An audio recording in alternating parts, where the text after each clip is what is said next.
Good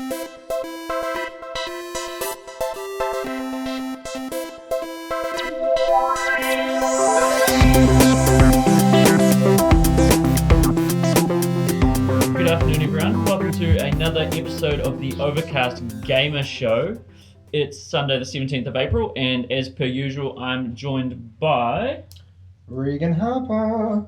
and I don't know why I said A it like much that. less musical Balthazar Valentine. and we're just going to crack straight into what we've been playing. So I'm going to be incredibly rude and go first, just because I want to. Way. I know, disrespectful. Well, to be fair, you usually make one of us go first, so I think that's okay. Yeah. So I have been hitting a bit of a dry spell on the PS4 after the Uncharted collection. So what I've done is I've actually dusted off the old 360 and cranked that bad boy back up, and I went into a cash converters in Lower Hutt recently, as you do. And I managed to track down a couple of really good games that one that I've already played through and I really liked, and I just decided I wanted to play it again. And one that I played about an hour of, and I did enjoy, but then never got to finish it. And those two were Max Payne 3, which I've already finished before, and LA Noire. So LA Noire was the one that you had only played a little bit of. That is correct. Yeah. So I went around to a friend's house and played about an hour of LA Noire one time, and I thought, oh, this is quite interesting. But then I never got to play any more of it. So picked that up. Absolute steal, both for $15. Both together or? Oh, $15 a piece. Sorry. Oh yeah. Yeah, 15 a piece. But yeah, I was very happy with that, and I've probably cranked about 5 hours of each, 6 hours of each, maybe like that, something like that. But yeah, really enjoying it. I mean, Max Payne 3, in my opinion, one of the best third-person shooters probably ever. Yeah. Have you guys played Max Payne 3 before? Not the third one. I think I might have played Max Payne 2. Mm-hmm. And just remember, my distinct memory of it, as probably most people's distinct memory, is just the sweet slow motion jumping and shooting in the face. Yeah, Remedy's slow motion jumping. So good. But no, not hugely experienced with Max Payne, the Max Payne franchise. Which, yeah, I played in the first one, like way back when the first one came out. Right. For about Max's face was just one big block. Yeah, exactly. Yeah. But what about you, Balthazar? Any? I just Max Payne 3 for me. It's the only one I've played. Mm-hmm. Played it right through on PS3. It's still in the collection somewhere. Good game. I think for me, I felt that it dragged on a little bit. Yeah. And that's purely because the start was really good, and I think the end was really good as well. And that kind of whole first third, that first act was phenomenal. And then I think I just felt that didn't carry on that height the whole way through. Right. So it felt like it was dragging on, but really I think it was just that my expectation was a bit too high, that they would keep that height and that buzz the whole way through. Yeah, I mean, totally. Max kept his buzz the whole way through. Because he's quite a depressed character, right? So I Yeah. suppose they're like, well, we can't have it be like 24 and just action packed the whole way through, because we want to portray that he's actually. Max Payne has always been more of a mood piece than a story piece for me. It's always just it gets you in his shoes of this alcoholic, manic, depressive who's lost his whole family. So depressed. Yeah. So depressed. And I don't really focus on the narrative too much. It's just more about it's a very, very stylistic game, Max Payne 3 especially. All sorts of crazy effects going on the screen, and words. The last half of someone's sentence will pop up on the screen every now and then. They'll say something, and then those words will actually pop up just for a brief second, kind of thing. Yeah. So very pulpy, very graphic novel-y kind of thing is what they're going for. But just the gunplay in that game is just so satisfying. It's so unbelievably graphic and visceral. When you shoot a gun and when you shoot someone. Just because they had the Rockstar Advanced Game Engine that they'd used on Red Dead Redemption, and it's just a fantastic engine. The physics are just so satisfying. You shoot someone once in the chest, that they'll fall down, crumple, and start crawling along the ground. Yeah. As opposed to being a complete bullet sponge. Just absolutely adore it, and that coupled with the fact that the final kill cam, so when you shoot the last guy in the battle that you're currently in, it's just complete slow motion. And in Max Payne 3. You'll take him out and you'll shoot him in the head or whatever, and that'll look horrific.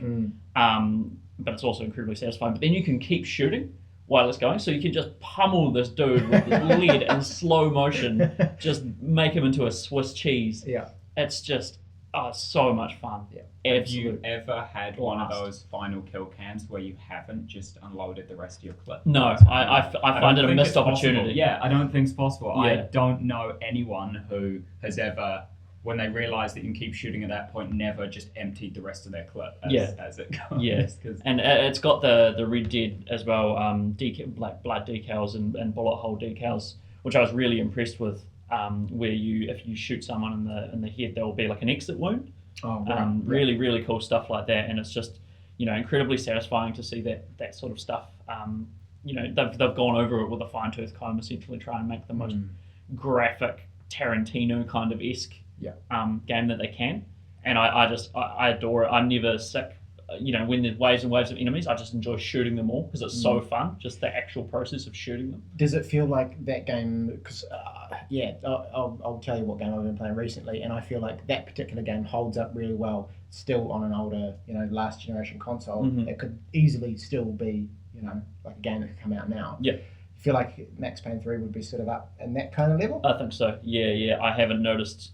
Graphically, it's fantastic for a last gen game. I haven't noticed at all the graphics, and just moving on to the other game we've been playing, Noire. That's something that you really do. It does look very dated now, especially because of the motion capture that they were going for back in the day. The pioneering, as they mentioned. It was the Rockstar, motion capture. LA Noire was published by Rockstar, and it was developed by Team Bondi in Sydney.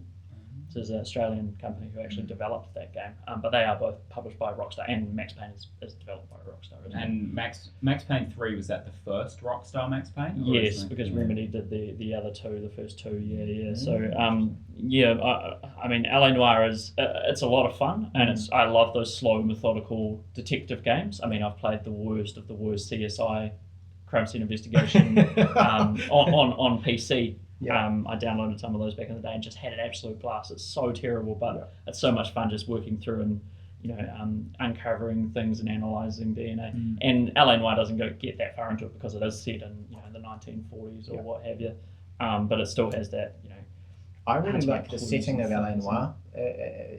Blasting around the city in those like old school little cars with, with a single siren on top. Yeah. It was. I think that was what caught me, and then like the ridiculous like facial motion capture that they tried to do. It just looks like a sick puppet trying Something to portray incredibly human emotion. unnerving when you're interrogating someone and they're looking directly at you. All the I chased a guy back to his house, and then I was supposed to talk to his wife, and his wife opened the door, and she looked exactly like him, but with long hair.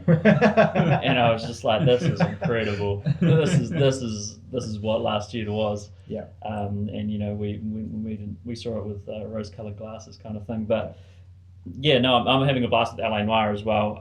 Probably not as keen on that as Max Payne, just because Max Payne is so easy to pick up and just blast a whole bunch of dudes away, and LA Noire actually does require some more parts of your brain. What desk are you at the moment in LA Noire? I can't remember what the desk is, but the case I've just done is someone had like a skull on the accelerator pedal of a car, and it flew over a hill by the Hollywood sign. Oh yeah. If you remember that one. Yeah. Is that where you do that cool kind of chase up the set? No, it's after that. Hollywood It's set? after that. Yeah. There is some strange segments in Alleyway like that, but where it's just all these dudes coming at you, and it turns from this gritty procedural detective drama to just an all-out shootout. Just walls of dudes coming at you, kind of thing. But I'm having a lot of fun with both of them. And LA Noire, I don't think, did you guys have a 360 either? You were both PS3. No, Yeah, so LA Noire, because the Xbox obviously lost the race in HD DVD, LA Noire is on 3 discs on Xbox 360. It is on 3 discs. I haven't even finished the first disc. That makes it feel even more last gen when you Yes. say something like that. Yeah. Like multiple discs. That's not even last gen to me. That's last gen. Yeah, It's like S2. absolutely. Yeah. It's like when I got Unreal Tournament 2004 on like 9 CDs for PC. You had to install it. You had to manually open and put the next one in. Yeah. Every CD. I think the only game I can think of that I've had like that would be old Final Fantasies from the PlayStation 1 era, or maybe like had a copy of like Flight Simulator 2002, which was on 4 discs. But then think- that was an entire planet worth of like low resolution maps that had to be saved on CDs. So I think the original vanilla World of Warcraft when it came out, because that was before the age where everyone could just download games, because like 6 gigs was an unheard of amount of bandwidth Yeah. to use. Yeah. I think that was on 6 or 8 CDs Yeah. or DVDs, maybe, I don't know. Yeah. But that was a phenomenal number of discs. I'll tell you what, it's satisfying picking up LA Noire and Xbox 360, like literally picking it up, because that is a heavy case. That is one heavy case, and like you've got a solid manual in there as well. yeah, absolutely. So yeah, Game manuals too. That's something that isn't really done gone by the anymore, wayside. right? Yeah. I remember just coming to school with the old game manuals and everyone crowding around, and we're all going through. Just Like reading Legacy into of Kain Soul Reaver is one that springs to mind, and everyone's going, "Oh, It yeah, used to you be better like do this little one." novels, like they were so thick. Almana's fire. Yeah. New feature there. Yeah. Now you get that just on your little one piece of A5 paper Yeah. in the sleeve that's just got a picture of your controller, and half the time it doesn't even say what the buttons do. It'll just label the buttons and be like, this is R1, this is R2, That's it. this is circle, this is X. The next Yeah. step is See just to those, take away the paper and just engrave it on the back of the box. Yeah. Like just cut out the middleman, right? Absolutely, and I find often it'll just be like, instructions on how to get to the online manual or the manual in the Yes. game, and it's Yep. like, well, fuck you. You see know? that old code, should be a code, register your copy of the game online and also read the digital manual. Yeah. What do I get for registering online anyway? Like, what are you Someone just going to probably track my data, my personal information? Someone would have slaved over that digital manual too, and Mm, probably 0.001% of people have actually read it. Absolutely. I feel Yeah, very I feel sorry. bad for those digital or the manual people. Yeah. There's a fair few out there who would have probably lost their jobs over the last decade. It's true. It's true. Yeah. The writers out there, So- I can definitely empathise with them. Still thinking of you guys. Still thinking of you. Another thing I've been playing just briefly, probably about an hour and a half, is the Doom open beta. So we're all very excited for Doom, I think. I'm probably more excited for the campaign, because it's Doom. Yeah. Doom's good fun. Gory demons, just destroying Oh, that shit out of people. that trailer that they released at the last E3 blew my mind. Mm. Like the just seeing him like chainsaw these demons in half Yeah. was just like, oh my god, this Good guy. fun, eh? Here's a question for you guys then. So you're both, I'd say we're all more excited for the single player than the multiplayer Yeah. for this title. I, for one, am hoping, you call it a campaign because that's what it is. I mean, people often refer to the campaign as the narrative aspect, but a campaign is just, your launch against the enemy forces effectively, which Yeah. is exactly what Doom is. What are your thoughts on if they actually introduce a narrative? Because, classic Doom, Doom 3 might have had one. I never finished that game. I didn't really enjoy it that much. But Doom 1 and 2, there wasn't a story. No. It was just, you're in hell. Find the yellow key, find the blue key. You're on Mars. You've gone through the portal. This map is in hell, kind of Yeah. thing. There wasn't a story. I would actually love for that to be the case now, for there to not be a story. It would just be completely reminiscent of those old games. And Yeah. just the loading Yeah. screen would just show you the giant overworld map with that little tiny blipping dot showing whereabouts on the map you are. And you just fight your way through the fucking level. And then the blip moves a little bit on the next loading screen. And then you fight your way through the next fucking level. Like, that's all I want from this game. And I do not skip cutscenes in games. I would skip cutscenes. If there were cutscenes in Doom, skip them, because that's not Doom. That's not what I want. Do you think a modern game can get away with not having a story? Like, They release full-price modern games that don't even have stories. Look at Star Wars Battlefront. Not only did it not have a story, didn't even have many game modes. Had nothing. Charged $120 New Zealand for that. So. I'm probably, I think you're probably right, Regan. I think you can't get away with doing that, especially with at least some kind of plot hook. Yeah, you know? there's going to be something tenuous in there, like Yeah. it's some sort of MacGuffin dragging you through the levels, kind of thing. I'm all for it for having a story. That's fine to me. I think you can make some really good horror games with stories. Dead Space comes to mind. Those got good narratives. The first two anyway, and even if it's just some really really crappy. You've got to go and rescue Your princesses. Yeah, exactly. That's what I was thinking. Yeah, your demon princess. Get a then Zelda plot going on. I'm fine with that, to be honest, because I'm still just going to be blasting away. Yeah. Having a blast, and I won't be focusing on the story at all. But anyway, back to my point. I played the Doom open beta. which has been out for 5 days, maybe something like that. Jumped in on that, had a fang on that. It's all right. It's all right. Yeah. So I was really looking forward to this because the way I saw it was the return of the arena shooter, which has been absent in console multiplayer for quite a long time. It's all been your Call of Duties and your Halos. Yeah. Not much more than that. It's not too bad. It's not Unreal Tournament, which is what I was hoping it was going to be. Yeah. I was really, really hoping for a return to the feel of Unreal Tournament. It's definitely not. But it's fine. It's pretty vanilla. There's you get a few weapons. You just run around and blast people, and I don't know. There's just something not particularly satisfying about it. I found it's fine, but I couldn't see myself playing it for more than a couple of hours, kind of thing. It's alright, but yeah. Could it be that that's just kind of the case with perhaps your general taste in games? Is that potentially? It could. I mean, I've been going away from multiplayer on games for years now, kind of thing. Just because people online are not my sort of people generally. God. But yeah, I think that's probably definitely got something to do with it. They also have, you can turn this off, but when you shoot people, like the numbers come out of them, which seems to be a trend evolving in games of late since the Division and Borderlands and that sort of stuff. So you can turn that off, but it just feels like Doom trying to make itself into like the Halo formula or something like that, which I really wasn't a huge like. Be yourself. Be your classic self. You've got so much to draw on there that those games weren't able to touch because they're like, we can't be Doom clones. Yeah, that's interesting. I'd give it a shot. Yeah. Purely because it looked great in those trailers, and it does appear to be getting back towards something like Unreal Tournament, and just the chaos that was sort of. The arena shooter. Part of that arena shooter thing. But it's interesting to hear. In terms of how it plays, is it smooth? It's smooth. There's a couple of frame drops here and there. Another main thing that I was focusing on was the soundtrack, which Doom, just instrumental heavy metal. It's strange. It's kind of like they've taken metal and put it through a synthesizer.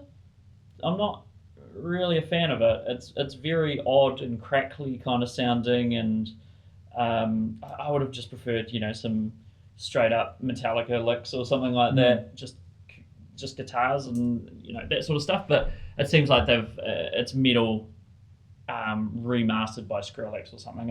I'm not a huge fan of it at all. It's almost branching into nu metal, to be honest, which I know is probably one of the worst things you can say, but it's not a huge fan of it. So if I had to give it a score, probably 6 out of 10. I played 20 to 30 minutes of it this morning, last thing I did before we started recording this, so it's fresh in my mind, but I haven't played as much as you. And from what I have played, it's funny that you bring up soundtracks. Until you brought it up, I didn't remember that soundtrack was a an iconic thing in Doom, and I think the reason for that is that I didn't even notice the soundtrack or something about it. It was so inconsequential, so underwhelming, I did not notice it at all. Even now, when you say what you remember it sounding like and kind of, the genre that it would belong to, I can't even think of the music at all that was playing. I just think of that damn announcer, dude. Your team is halfway to victory. Yeah, the announcer's not good either. He could have been so much better. Yeah, and they should have got the guy who did the Halo ones. It feels like it's halfway to Doom, but halfway to COD, kind of thing. Like they keep those Doom staples, like you don't reload. Yeah, you don't reload. You just pick up ammo as you go, and you just keep shooting. And those were awesome things in Doom, and that's classic. And I really hoped that they would keep that. Keep things like you don't regenerate health. You have to pick up health pickups. You have to pick up armor pickups. Though there are about literally every single wall in the map is lined with health and armor, so it feels like almost impossible to die. If you just run backwards while you're being shot, you're picking up health and armor, and the other dude's running towards you picking up health and armor, and firefights just do not fucking end.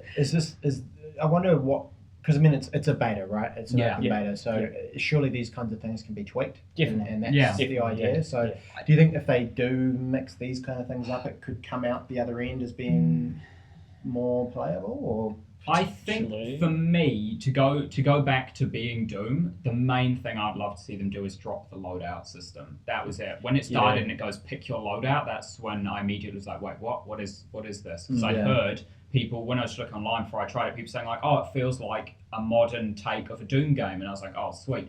Go into it straight away, and it's like choose your loadout, and I was like, what? This isn't Doom at all. Everyone starts with the same starting pistol. And then as you run around the map, you collect the shotgun, the minigun. Yeah. I mean, like you said, there weren't many moments that were really that big, kind of visceral bang moments. For me, the excitement came when I found a random portal, stepped through it, and picked up the Gauze gun. That felt freaking amazing. When I come back out of that portal, the entire enemy team is running at me, blow up all of them in one shot each. And then it was spent because it only had 5 rounds in it. But that was Doom. When I was doing that, I was like, this is Doom. Yeah.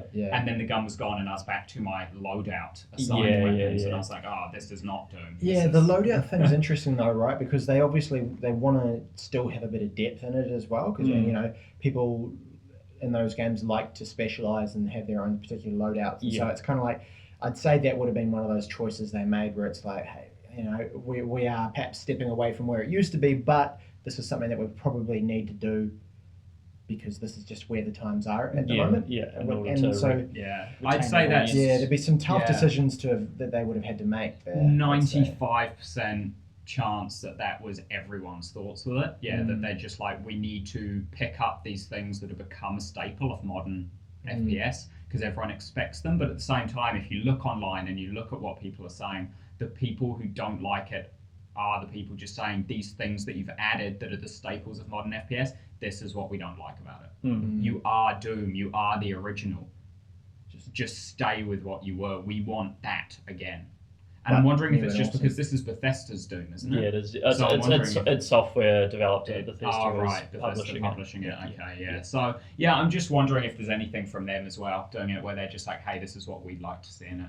They don't want to take a loss, obviously, so they're just looking at it and going, well, this is what's working, so incorporate this as well. And I think it was one of those series where if they did just take a risk by changing nothing, which is funny that would be called a risk, but when you consider it's so long since a Doom game has come out, they would take a risk and just change nothing from the 90s formula, I think it would be a much better game. Multiplayer, at least. We haven't played the campaign. No, single player. The campaign does look like it's going to be great anyway. So. TBC, but paying $80 for just a single player. I mean, if I'm not going to jam the multiplayer that much, not sure. I was thinking it was going to be an early purchase. Now I'm rethinking. Different thoughts on that. Last thing I wanted to touch on that I played last week was because of all the talk and because I know almost nothing about Final Fantasy. I played disc 1 of 8 17 years ago or something like that. I jumped in and downloaded the Final Fantasy 15 Platinum demo. Oh yeah, after we spoke about it. Just to see what it was like. To be perfectly blunt, I hated it. I absolutely hated it. It was just the worst. It seemed like such shoddy. Everything was so shoddy. There was like no aliasing, so everything was jaggy. The as I mentioned to you a little bit, like the movement is really bizarre. Like the movement feels like it's just a whole bunch of canned animations put together. So when you roll, you move forward, say 3 squares if it was a grid, and then you stop immediately. And when you run, you're suddenly running, and then you stop immediately. There's no like slowing down or anything which is what I come to expect from a next gen game. So that immediately I was like, this doesn't feel very good. And then there's the whole aspect of running around collecting gems, and then I was like, what is this, like Spyro? Like what's going on now? Hey, come on now, Spyro was a great game. Spyro was a great game, but that's not what I was expecting from a next gen game, and B from who's to blame there? I think you just didn't do your research. Final Fantasy. If all other Final Fantasies have you collecting gems, hey, I'll eat my words, but I'm not entirely sure that's the case. I don't think they do. No. Any of that. I mean, you could maybe say that collecting materia in 7 was collecting gems, but no. It's very, very strange. And I mean, I didn't really understand what was going on. I mean, I turned into a truck at one point. Very strange tone. I'm not too sure. Like it was kiddie, but then there was like moments of, mature themes or whatever, and I didn't really it was very jarring to me, that blend of things. Just things like nothing really seemed to have weight. Like there's a bit where you're really small and you're running around and you jump up on a table, and there's like blocks and balls and stuff like that. And I knocked some of the blocks over, and I felt like because of my size, they should have taken a wee bit more to knock over, and it just felt like they were made of paper or something like that. And then my leg clipped through one, and I was dragging it around for a while, so that also didn't help. I appreciate the fact that it's essentially just showing off what the game can do. Like there's those weather panels, and there's those speeds up time and all that sort of stuff. But yeah, just thought it was a bit of a shoddy product, to be honest. Not happy with this free demo. No, not happy at all. Not happy at all. It's just not something I was expecting. I was expecting a lot more polish, even for a demo. Yeah, I think there's a lot like you could easily make excuses for it and say the game is supposed to be so massive that they didn't take the time into stuff like you said, like weight of small inconsequential objects that don't really matter when it's a world of that size. But then at the same time, you could say, well, don't make excuses for it. This is a demo that they've put out that's just this one isolated unit. If they, didn't put the care into making that work properly, what's the main game going to be like? Yeah. Kind of thing. I definitely see, your concerns with it being like that. For me, it's just a suspension of disbelief thing. I look at it and I don't go, oh, the physics is janky and the weight's off. I go, this isn't Earth. Who are we to fucking assume what the gravity is and how physics works on this planet and do whatever it fucking wants? Yeah. It does feel like I don't want to tar it with this brush too much, but it feels like a Ubisoft game in a way. Like all the canned animations put together, I was like, there's no flow in between any of these. I'm literally just, there's a jumping animation now, there's a rolling animation. When that animation stops, I can run again. Like nothing seemed to build any speed or have any weight or anything like that. It's probably because this is their first non-turn-based game. Right. And previous Final Fantasy games, you've never even been able to jump or anything. Like they're literally, you walk around on the grid that is the overworld map as you move around, and then you fight into it. So it's probably just because that's not true. I guess we have to assume that it's a totally different development team that works on Final Fantasy and Kingdom Hearts, because Kingdom Hearts is real time and the animations and everything there felt smooth, and there was acceleration when you started moving, deceleration when you stopped. Roles took place and felt rather natural, even though it had that super cartoony aesthetic, so it could actually get away with if they didn't do that. Yeah. I guess we just have to assume that it's a totally different development team. None of those guys worked on any of those previous games. They've only worked on the turn-based Final Fantasy games, so it's just new to them, and they're doing the best they can with what they have, which is really just starting from scratch with all these animations and tools and everything, and a new engine, I think, as well. So it's From what I saw from Dusker, because I watched someone do a Let's Play of that looked a lot better. So obviously they do have the tech there, and they've built all this this physics engine and stuff, and it does work. So I'm kind of curious as to what happened in the Platinum demo, what's going on. It's possible the Platinum demo isn't a segment of the game. It's literally an isolated demo purely to showcase some of the things within the game. I'd say that's probably what it was. Yeah, in which case you can forgive that it didn't have all that stuff, because it's like, well, essentially they're not getting any returns on this. They're just making this to put out as a free product for people to try. It's interesting. I heard you comment about like that disconnect between like the themes. Like there's this child area, and it's almost a steampunky kind of that big dark city kind of area as well.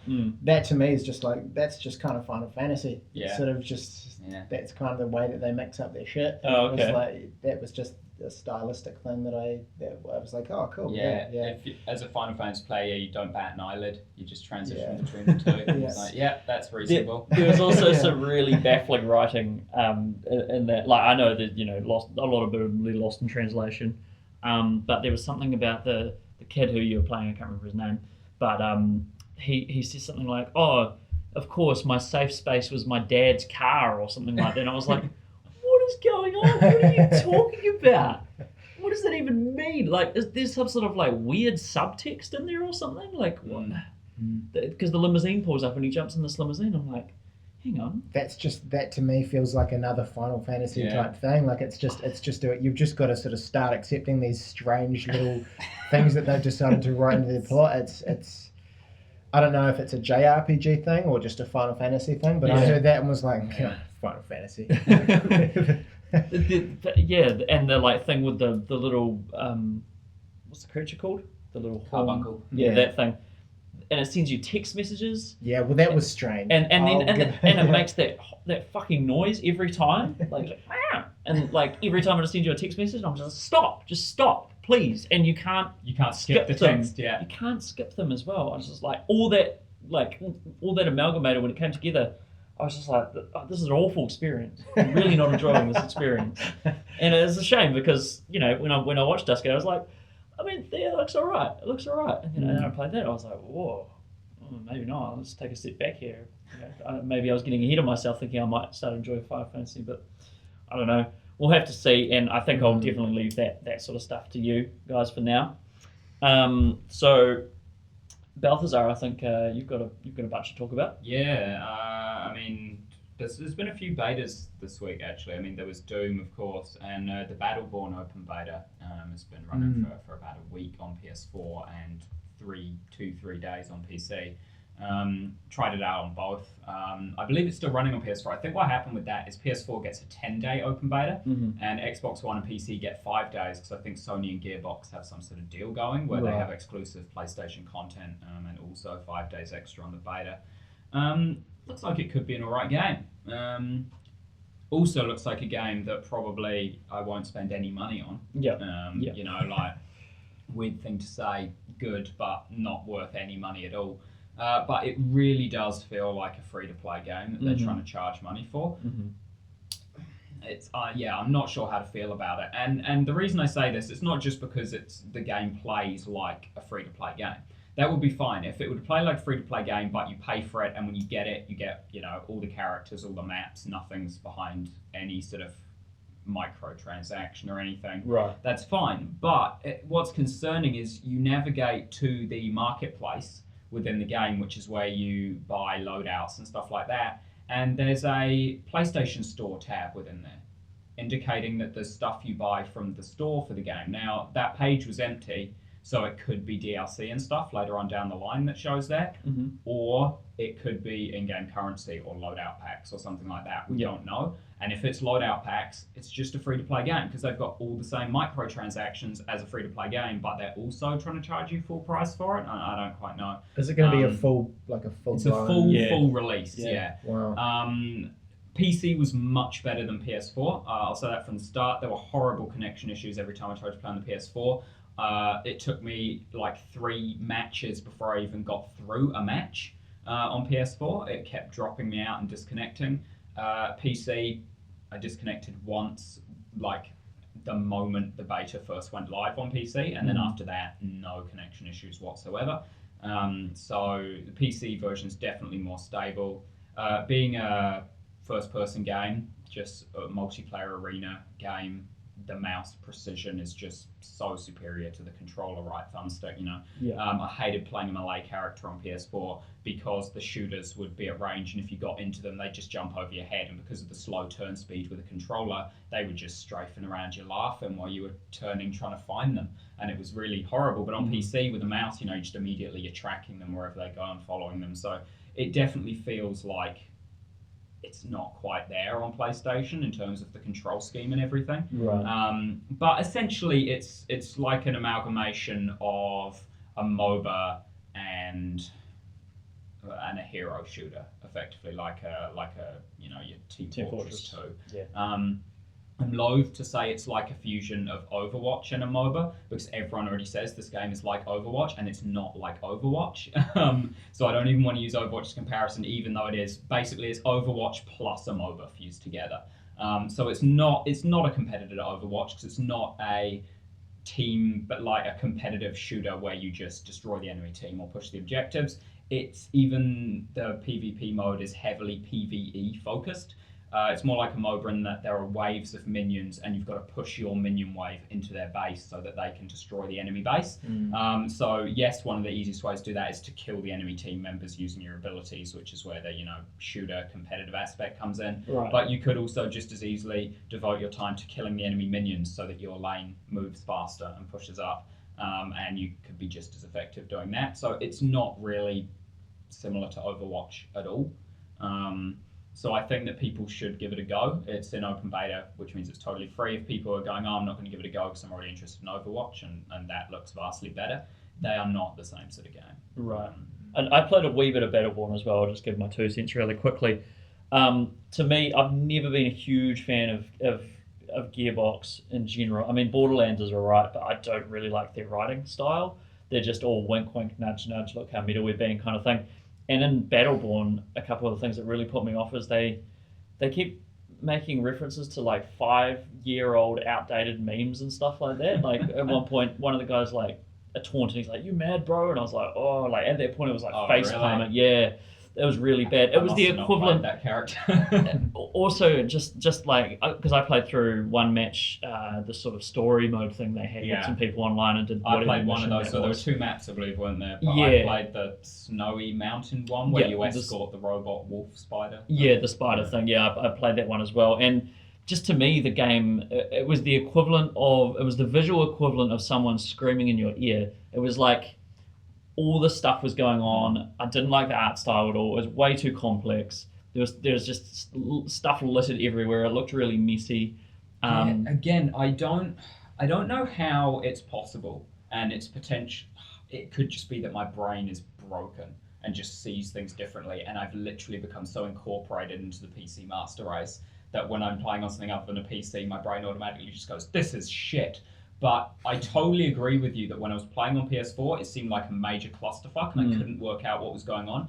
The second I started playing it on PC, I was like, I'm actually remembering now. Like, the geometry of the maps is making sense. I can tell that if I go here, this happens. All the stuff on the screen, I can actually identify each individual thing as what it is. It wasn't just visual noise in my face anymore. I could actually tell what things are, and I have no idea how it's possible. I don't want to say it's something as stupid as the PlayStation version is locked at 30 FPS and the PC's not, so everything was smoother and I could just tell. Yeah. But honestly, as soon as I started playing PC, I was like, this is weird. I no longer feel super confused and like I don't know what's going on. I can just tell what things are now. Well, I mean, it could be there could be a psychological thing to do with the latency and stuff like that that's happening on the PS4. Because it wasn't the smoothest running thing that I played either. But yeah, anything else you've been playing, man? From Battleborn to Bloodborne, finished the DLC for that, really. I picked up the DLC a long time ago, not when it came out, it was on like 50% off sale on PlayStation Network at some point, so I picked it up. That's the Old Hunters? Old Hunters, yeah, never played it at all, because I picked it up when I believe I was playing Xenoblade X at the time, so I was like, oh, it's super cheap, I know I'm going to want to play it at some point, so I'll be dumb not to grab it while it's 50% off. Yeah. It was fun. A lot harder than the main game, though that could just be because prior to that I was just playing Zeldas. Just which kind of really, got a little bit lax. Yeah. So I might have just been completely out of playing difficult games. But I went through that. It was a lot of fun, and it prepared me for Dark Souls 3, which I've also been playing, which is awesome. I definitely prefer Souls to Bloodborne. Yeah. Just the armors, the weapons, I like. It feels a lot more free to play how you want to play. Bloodborne is very set. You've got your trick weapon in your right hand and your ranged weapon in your left hand, and that's it, kind of thing. Souls, you can do whatever the fuck you want. You can dual wield bows if you want to. You can't shoot them while you can't shoot them while you're dual wielding them, but you can hold one in each hand if you want. String one with the other. Yeah, you can dual wield shields. Wow. And just like run into people. You can. Can you like butt them with the shields? Yeah, you can. You can just go in with fists if you want, naked with fists. Like, you can play literally however you want, and it works, and Bloodborne didn't feel that way. So I'm having a lot of fun with Dark Souls 3. I'm playing a quality build, which the term given to someone who basically you spec equally into strength and dexterity, just so that you can wield pretty much any weapon that you find on your first playthrough. So you kind of decide, okay, this is my favourite weapon, moveset and everything. So then on your New Game Plus, you gear towards that, or you start a new game completely and just put points into that. I'll probably be talking about that a bit over the coming weeks, because it's going to take me a while to do. We did first impressions on that, and that'll be going up on the channel soon. And I plan on doing a series about the bosses as well, so there'll be quite a bit of video content going up on that. Beautiful. And back to the world of demos, Pokken Tournament. Yeah. There's been... Why is it called Pokken Tournament and not Pokemon Tournament? So I didn't do any research here to confirm if this is true or not. I have a theory. But I believe that it's made by the team who make the Tekken games. Yeah, and Namco, some way affiliated with it, right? Yeah. Right. I think it's Pokemon Tekken. That makes sense. It's quite a fun game. Like I said, I only played the demo, which was an appalling demo. I'm just going to say that. If you want to make a demo for a fighting game, do what you've done in terms of locking off characters. So you can only be 5 characters, lock off stages, so you can only play on one map. Don't have it so that every time you finish a fight, it goes, thanks for playing, and then sits on that screen until you reset the fucking demo. That is a fight takes 2 minutes in a fighting game. It's ridiculous. It's utterly ridiculous. It's like the old PlayStation 1 demos. Bad. You finish them and it's like, now you have to reset your console. Yeah, so that was really dumb. But the actual game itself and playing it was a lot of fun. It was a weird cross between a standard fighter where, side-scrolling, one on the left, one on the right, and those classic Namco or Bandai Namco 3D fighters where you move into the screen, and you effectively pulled the screen in and broke the screen out. So certain move combos would, when you finish them, pull the screen back into side-scrolling. And so there would be some characters who are like predominantly melee fighters who would benefit from being in that mode. But then there were characters who would do ranged moves, so their combos would break the screen back out into 3D again, and then they would try to stay away from the other person and do their ranged attacks kind of thing. So it was really quite cool. I am interested in picking up the full game, but not for full price. So I'll be waiting a bit. Yeah, absolutely. It's funny. The whole sort of PlayStation Store thing is, and being able to get things online is great, but it definitely has led to people being fickle about how much they want to pay for stuff. So I can just wait and there'll be a digital discount or something at some point. Pick it up there. Cheap. So I'm interested in it, but Spiritual successor to Pokemon Stadium? No. So Pokemon Stadium was Pokemon, but on Nintendo 64 effectively. So it would still just be a little bar at the bottom, and you'd hit fight and then choose your 1 of 4 moves, and they do it. It's basically just Game Boy Pokemon. This is Tekken, but with Pokemon as the fighters. It actually looks really fun. It looks really fun. And then I finished Wind Waker. That's basically on the Wii U. I finished Wind Waker, and then when I finished it, I put Xenoblade Chronicles X back in because I never finished that game. And I'm not going to have it added to the list of games I haven't finished because I fucking loved it. It's awesome. But I believe I reached a point, much like in Final Fantasy games, you reach that grind point where like, cool, to progress, I need to be this level, have these items. Kind of feels like a point of no return moment where it's like, cool, I need to make sure I've done everything I want to do. So that was why I stopped that. I'll get back into it, but Souls was priority at the moment. So that's the problem with those massive games. It's kind of it's like when you start reading a massive kind of like fantasy book series. And you're like, well, this is going to be me for the next 2 years. I'm committed to this. This is what I'm going to do. And even if you get sick of it, it doesn't go anywhere. You might read some other books in the meantime, but it's always going to be there. Which is pretty cool. As long as you don't forget what happened in the start of the game. Which I always do. This happened when I first played The Witcher 3. I was like, oh yeah, what? And then started again. That's So that's you? Yeah. Very good. Good job. I don't have a big long list. You guys have big lists. I have been playing Red Dead Redemption. I wonder why that is. Yeah, well, okay, so that's going to come up a little bit, but basically, if you're into Rockstar, there's been a little bit of leakage, a bit of seeping of various bits and pieces about the sequel to Red Dead. But actually, funnily enough, it wasn't as a result of that. I started playing Red Dead before that wee leakage happened. And it was really just because I'm sort of in one of, like you say, like in a bit of a dead spot as far as kind of games at the moment. There's nothing that's coming out that makes me want to go out and buy, spend $80 to $120 on a new game. Right. So it's just kind of been, hey, I'm going to go back and visit some games that I already have. And Red Dead, I might have said it before, is probably my favourite game from last generation. There's just so much that they do right in that game. And yeah, I mean, the character is amazing. John Marston is just the greatest character, ever. He's kind of this hard cowboy who's done some rough shit but has a heart of gold. Yeah. Classic character. The way that they sort of tie in their themes of like, it's kind of the death of the West, that game. It is. All the steam trains and stuff are coming in. Exactly. It's all starting to be kind of, commercialized and all those kind of things, and the way that the whole game kind of ties that together with this amazing soundtrack, it just fits so well. So I've just kind of been getting back into that. I originally wanted to try and get the platinum trophies in that game, but didn't really get there. And actually looking into the trophy collection from the first time I played around it, I'm actually a long way off getting the platinum. Yeah. I thought I was real proud of my efforts the first time around, but it turns out, nowhere near doing it. But there's just something that I just can't quite nail down with that game. It's just really good. For me, it's the feeling of complete isolation.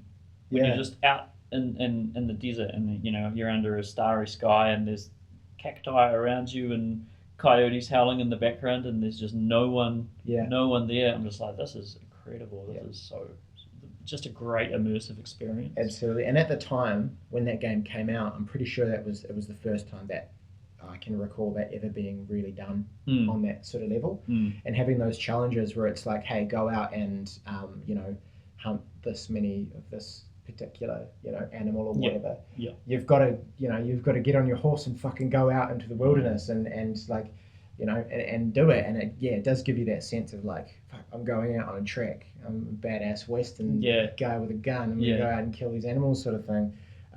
It all just ties in really well, and it sort of makes me think like having this new map for the next game having been leaked, it kind of got me thinking last night about kind of how are they going to carry these sorts of themes on, because so much about the first game was just spot on, and it sits so well in people's hearts that I'm a little bit concerned that the next game is perhaps not going to quite fit it as well. If it's not the Dead of the West, and they can't kind of play off that sort of theme and have that sort of like slightly dark kind of feeling to it, how are they going to work with that in a fight? Because it's going to be, from what I can tell, it's going to be a prequel. It's a prequel, yeah. So if it's not, they're going to have to think of a way to kind of retain that grittiness, but then not be able to rely perhaps on that theme so strongly to develop that. Along, it's going to be really interesting. I have absolute faith because all of the games, like Red Dead, GTA, they always fucking nail it, and in ways that are really good. You think about like the GTA games and how they just kind of play off the city that they're in, and it's a satire on media. They do a great job every time, and so I'm pretty confident that they will nail it. And it's I just want to know how. I just want to know how they're going to do it, and how that's going to affect the whole feel of that game. So you think they're gonna Take-Two are gonna show that off at E3? Do you think there's gonna be a teaser? I don't know, because in the past they've never really done E3. Rockstar's not they don't give a shit, and that's kind of part of why everyone. If they build it, people will come. Like wherever, doesn't matter exactly. wherever, whenever, people will come. It's the field of dreams thing, yes. right? It's like build it and they will come. Yep. It does. So it doesn't. I don't care if there's nothing at E3. And I'm guessing that if this map that was leaked seems like a pretty early days kind of thing. Yeah, it was horrendous looking. Like the color palette, it was an abomination on the eyes. Yeah, it seemed like early art direction. Hey, here's what we're thinking. So yeah, I'm thinking it's still a year and a half, 2 years away. I'd say at least a year and a half. Yeah, my prediction is it's going to release at the end of next year. Red Dead 2. Or if you Red Dead Revolver was the first one. People always go into this. It's not Red Dead 2. It's Red Dead 3. No, it's the sequel to Red Dead Redemption. Yeah. Red Dead 2. It's Red Dead 2. Yeah. I mean, you get the thing about that is like you understand what people mean. Like, stop nitpicking. Yeah. Just because you enjoyed the game, it does not give you the right to be a douchebag about it. Stop. Don't insult my favorite game by calling it Red Dead 2. It's going to be Red Dead something or other. Shut the fuck up. Just relax. So But, on that, oh, have you got anything else to say about that game? Not really. No? It is what it is. Most people played the game Yep. and enjoyed it. So It's phenomenal. Yeah. It has one of the best endings. I won't spoil the ending, but I love that ending so much. One of the best endings of any video game I've played. It was But dead all along, right? yeah, absolutely. Yeah, that's where the Undead Nightmare comes from.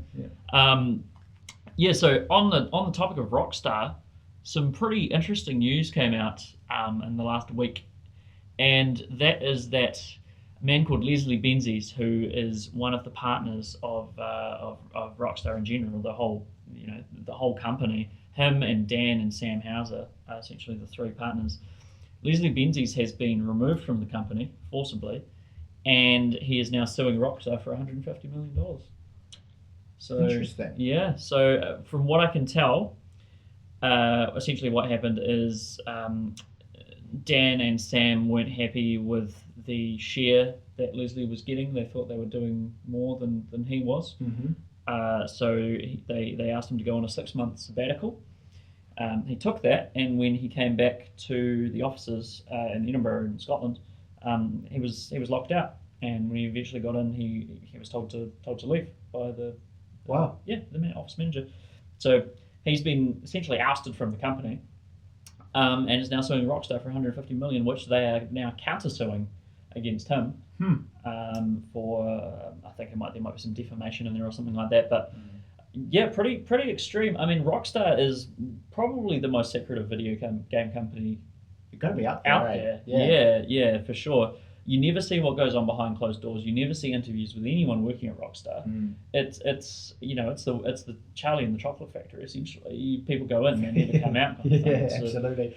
I'm impressed with how they can manage to do that. Like you'd think that they would have had one person on their staff at one point that was like, I'm just gonna go get mine here. Yeah, it's to the level where this obviously don't take this to heart, but to the level where I imagine if someone leaked something from Rockstar, they could potentially hire people to, shut them up. Yeah. I won't elaborate on that, but it's to that point. It's big business, Rockstar, and Take-Two, who are the parent company of 2K and Rockstar, they own all those, or both those companies, kind of thing. So, pretty hot topic here. And what do you guys think? Who's and without hearing the really inner details of the stories, what are you guys' opinions on this? It's hard to know. I'd like to know sort of like how, like if this guy feels like he was hard done by, I want to know a little bit more about what led to this company ousting. Because I feel like to be ousted from a company like that, you've got to be burning some serious bridges. Yeah. Apparently the catalyst for this was in the opening credits of Grand Theft Auto Online. The very last credit is always reserved for Dan Houser, and Leslie Benzies pretty much spearheaded GTA Online, and he put his name as the very last credit in the opening of Grand Theft Auto Online, and apparently Dan Houser was not very happy about that. And I mean, when you're a multi-millionaire, possible billionaire, you probably would get pretty petty about that sort of stuff. You're just super bored, focusing on anything you can. Focusing on getting bottom billing and everything. Yeah. So that's what I've heard was the catalyst for it all, which seems like a tiny small thing, but there's a whole bunch of other, obviously other things that I can imagine that would have just been a little, a measly little punch that would have happened in a long series of things. I kind of want to know more. Now that I've heard about it, I want to go away and do a bit of research into exactly what the story is. But well, there's all sorts of interesting bits and pieces, because apparently Red Dead development on Red Dead Redemption was absolute hell for everyone involved. From what I've heard, we got an amazing product out of it. Yeah. So they obviously whipped the extension cords, cracked the extension cords well and often.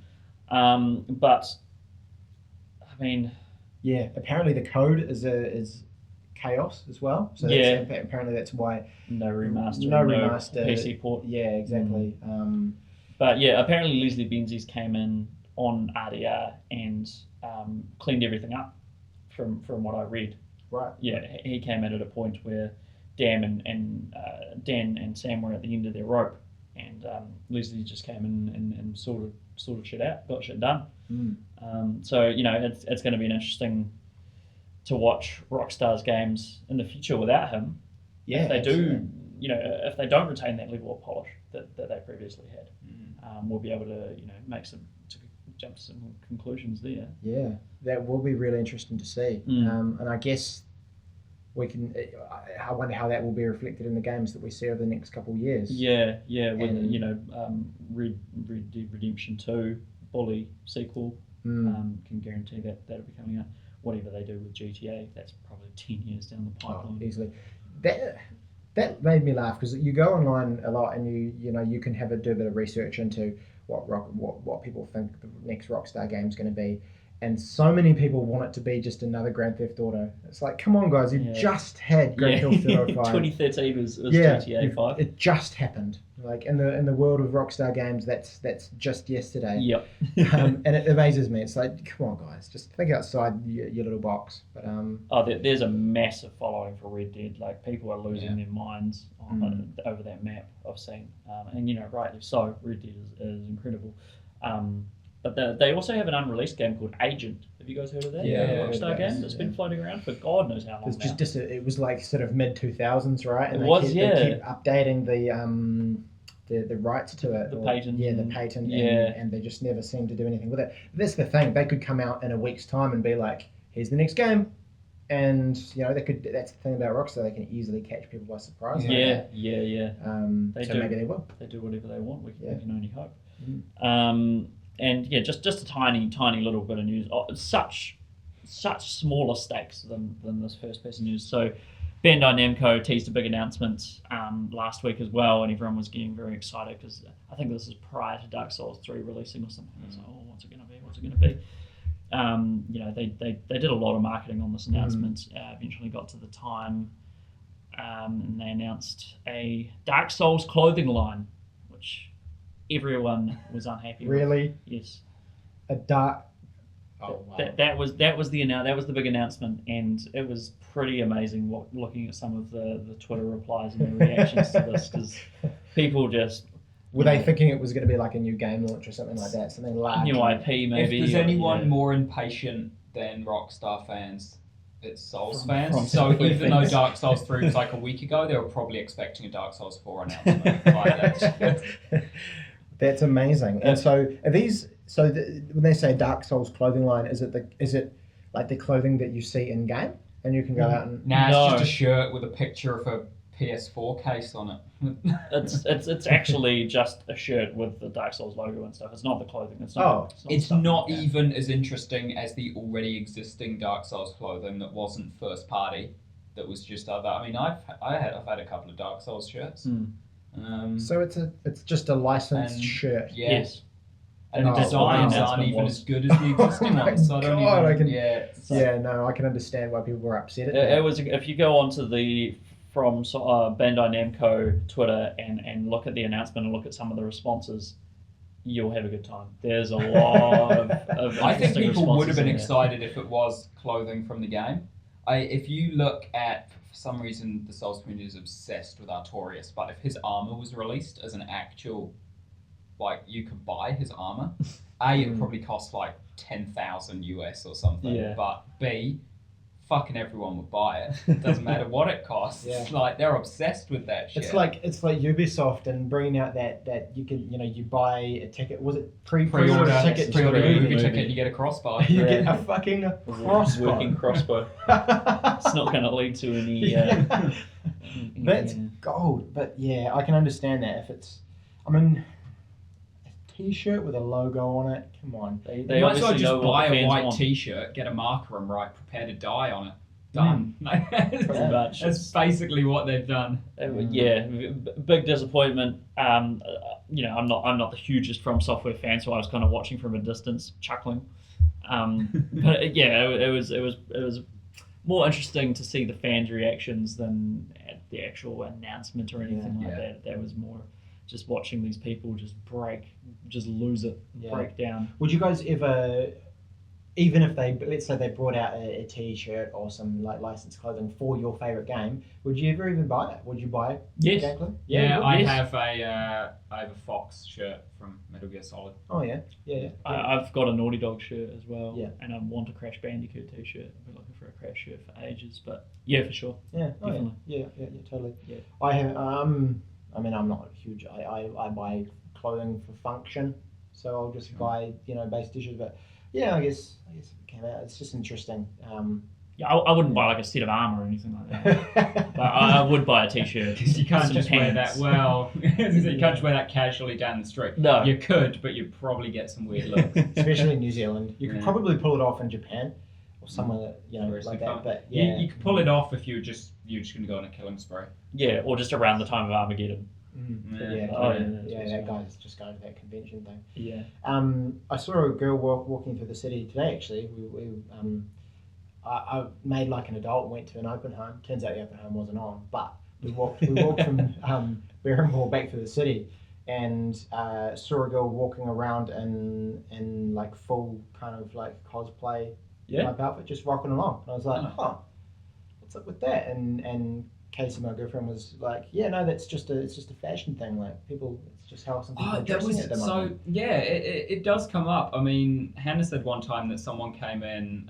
She works at a design and printing place. Mm-hmm. Someone came in to get something printed off for an interview they were going to, and they were just wearing formal clothes. Hannah's into anime. She was like, she's wearing the school uniform from like Vampire Night or something, some anime. She's like, she just has that cosplay outfit, and apparently it's the most formal thing she owns, so she's wearing it to an interview. That's what got me about this. I was like, all right, cool, yeah. I guess you do you, whoever you are, strange person who just cosplays to interviews. Yeah, it looked like a dress that someone from like Sailor Moon would have worn or something like that. Right. But it's just what she decided to wear that day. It's interesting. Yeah, power to you if you have the gall to pull that off. I sometimes cosplay for a whole week. I've got my Commander Shepard hoodie.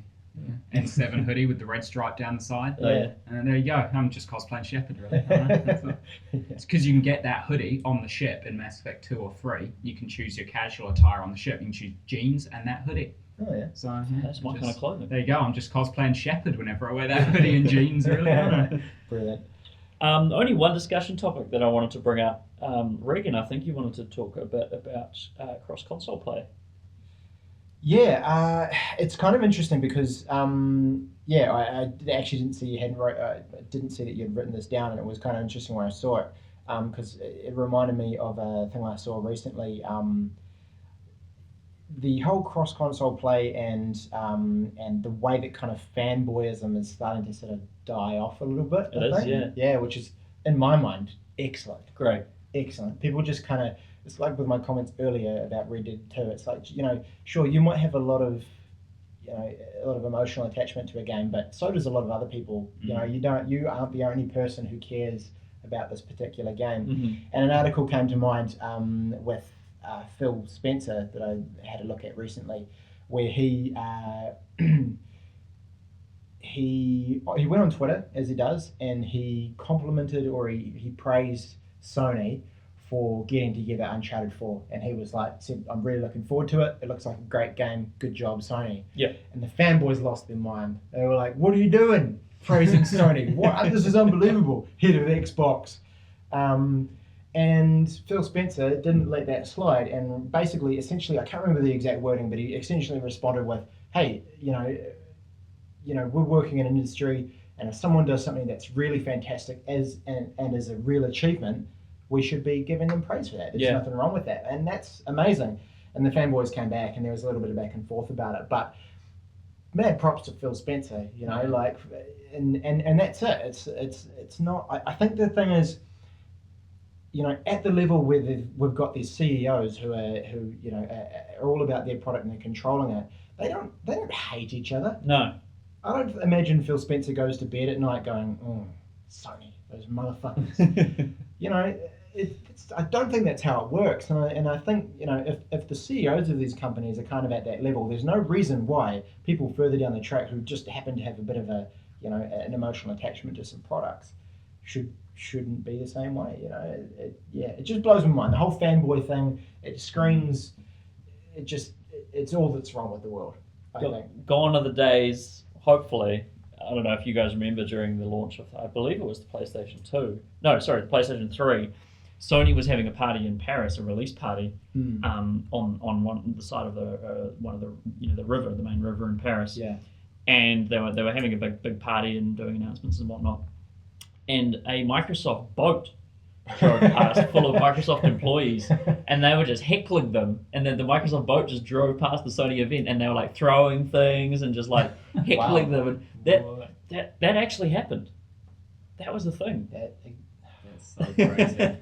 I'd like to think that we're past that, and that everyone's just going to become a little bit more self-aware, perhaps, and we're just going to realise that, hey, look, at the end of the day, we're all just enjoying these products. That's all we need to do. It's my utopian society where everyone holds hands and sings, and everyone can play anything on any console at any time. Absolutely, and eventually, hopefully, that will be the thing, and perhaps cross-console play will be the start of that. I mean, by the sounds of it, Microsoft got everything ready on their end. Yeah, they're just waiting for. I love that they did it like that too. It's like, we've done everything we need to do. It's just basically Sony just needs to agree to it. And then Sony released some I don't know. It was the most ambivalent statement ever. They were just like, that's pretty good, and it's up to the developers whether they want to do it or not. It's like, no, it's up to you guys. Yeah. You can force the developers to pretty much do anything you want, so why don't you just do it? But they're not saying no, are they? No, they're not, because that would just... Because if they were to say no, then the blame would be on them. Instead, they're shifting the blame to the developers. Yeah. That's essentially. Which is worse Honourable than saying no. It's... but I mean, we can only hope. If there's something announced at this E3... regarding crossplay or something like that, that will be one of the biggest announcements probably in gaming history for me, and since I've been fully into gaming. Crossplay is just what a thing that'd be. It would be pretty special. Incredible. It's kind of nice to know, because I like to think that if Sony's put it in the hands of the developers, there would be no, in my mind, if you were a developer, there'd be no reason why you wouldn't make your game available to as many people as possible. Mm-hmm. So that gives me hope. I like to think that if it's in the developers' hands, awesome. Yeah. Surely they're going to decide. So, I think most developers would be very keen on that, I would imagine. I mean, I don't know all the ins and outs and the semantics regarding the business side of things, but I would hope that most developers would be keen on that sort of collaboration. Agreed. Sort of thing. Yeah. But it adds another kind of interesting sort of flair to this year's E3. What are we going to see there in that kind of? I mean, I think we're going to have to wait a wee while, because things are starting to be released and stuff is getting very, very interesting at this point. But I think we might have to save that for another episode. Yeah, probably in veering into May, because I think we might even have a fully E3 extravaganza at some point. Absolutely. Probably more, closer to the time, maybe late May, somewhere around there. Predictions and so forth, but.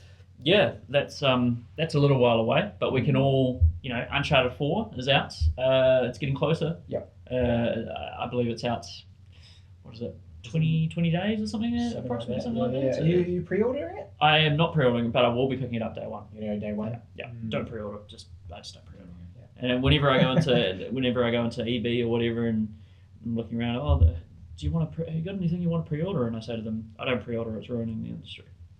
Just shut them straight down. It's ruining the industry. It is ruining the industry. It's brilliant. It's absolutely what I believe. But I'd imagine they're not really used to dealing with people who are so thoroughly opinionated about that particular thing. Because they're just a guy. I work here part-time, student. I casually play games from time to time. You want to pre-order? No, it's ruining the industry. Okay. Try and sell me your $3 disc insurance. You can get out. You can get out right now. Electronics boutique. Anyway, that's all we have time for, I think, today. But thanks for joining us again, and we will be back probably in a bigger way, I would imagine, rather soon. Absolutely, very, very much so. If you want to check out what's going on, head on over to overcastgamer.com. and you'll see there's a little bit of stirring going on there. There's a little bit of something happening. Yeah. And you can sign up to basically to get on the bandwagon before anyone else, and you'll be first to know all about the cool stuff that is happening there. So definitely check it out. This is it. This is New Zealand's New Zealand's best gaming-centric website. Yeah, podcast. also probably the most unprofessional. Absolutely. As well. Oh, without a doubt. Yeah.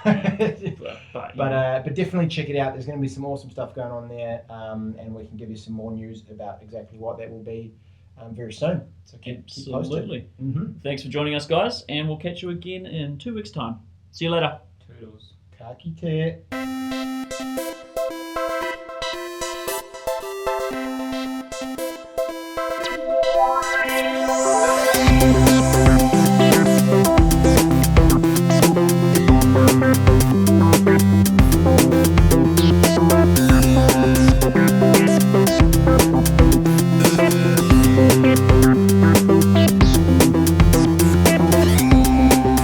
We'll be right back.